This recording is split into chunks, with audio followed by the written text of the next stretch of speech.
တနိုင်ထဲကလိုထူခြားစမ်းပြလို့နဲ့ကမ္ဘာအလားဆုံးနေရာ9ခုကမ္ဘာမြေကြီးဟာကျောင်းတို့ထင်ထားတဲ့ပိုမိုစမ်းကြယ်ပြီးလပတ်လွန်ပါတယ်အခုဖော်ပြပေးမယ့်နေရာ9ခုကတော့ဓာတ်ပုံထဲမှာမြင်ရတာတောင်တကယ်ပင်ပမှာရှိတယ်လို့ယုံကြည်ရခဲ့လောက်အောင်ထူးဆန်းအံ့ဩဖွယ်ကောင်းလွန်းလာပါတယ်တစ်လိတ်ဟေလီယာဩစတြေးလျရဲ့ပန်းရောင်ချဲထားတဲ့အိုင်ကြီးဩစတြေးလျအနောက်ပိုင်းကကျွန်းငယ်လေးတစ်ခုပေါ်မှာရှိတဲ့ DAI ဟာတဘာဝအတိုင်းတောက်ပတဲ့ပန်းရောင်ပင့်ကာလာရှိနေတာပါစတော်ဘရီနို့အိုင်ကြီးတစ်ခုလိုပါပဲထူးခြားတာကဒီရေကိုခွတ်ထဲခတ်လိုက်ရင်တောင်ပန်းရောင်အတိုင်းပဲရှိနေတာပါသိပ္ပံပညာရှင်တွေကတော့ဒါဟာရေထဲမှာရှိတဲ့ရေညှိလီတွေနဲ့ဘက်တီးရီးယားတွေကြောင့်လို့ယူဆကြပေမဲ့အခုထပ်ထိတော့အခိုင်အမာအထီမထုမြိုင်ကြသေးပါဘူးငှက်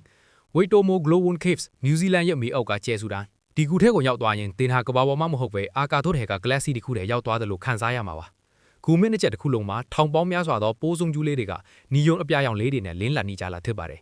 လှီစီးရင်အပြာရောင်လင်းတန်လေးတွေအောင်မှာတိတ်တိတ်ဆိတ်ဆိတ်ဖြတ်တန်းရတာဟာဘဝမှာမေးလို့မရနိုင်တဲ့အတွေ့အကြုံတစ်ခုပါပဲ၃ဆာလာဒဲယူနီအီဘိုလီဗီးယားနိုင်ငံမှာရှိတဲ့ကမ္ဘာအကြီးဆုံးကောင်းကင်မန်းချက်ကြီးဘိုလီဗီးယားနိုင်ငံမှာရှိတဲ့ဒီနေရာဟာကမ္ဘာအကြီးဆုံးစပင်ပင်ကြီးတစ်ခုဖြစ်ပါတယ်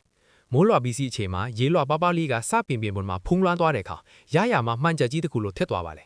ကောင်းကင်နဲ့မြေပြင်ကသားတဲ့ထက်သွားပြီးတင်ဟာတိမ်လေးပေါ်မှာလိုင်းလျှောက်နေတယ်လို့မျိုးမယုံနိုင်စရာမြင်ကွင်းကိုမြင်တွေ့ရမှာပါ၄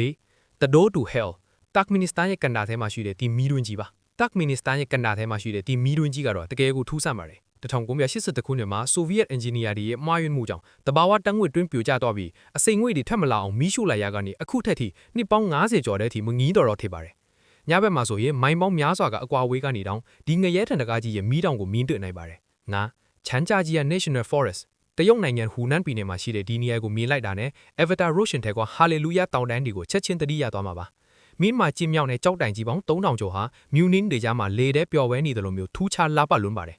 ဒီနေရာမှာရှိတဲ့ကမ္ဘာအမြင့်ဆုံးမှန်တကားပေါ်ကနေလမ်းလျှောက်ကားတာဟာတကယ်ကိုရင်တုန်စိတ်လှုပ်ရှားဖွယ်ကောင်းပါတယ်ဒီနေရာ9ခုထဲမှာညီကိုတို့ရောဘယ်နေရာကိုအသွားခြင်းဆုံးလဲကျွန်တော်ကတော့ဆာလာဒဲယူနီရဲ့မှန်ချက်ပင်ပေါ်မှာတပ်ပုံသွားရိုက်ခြင်းဆုံးပါ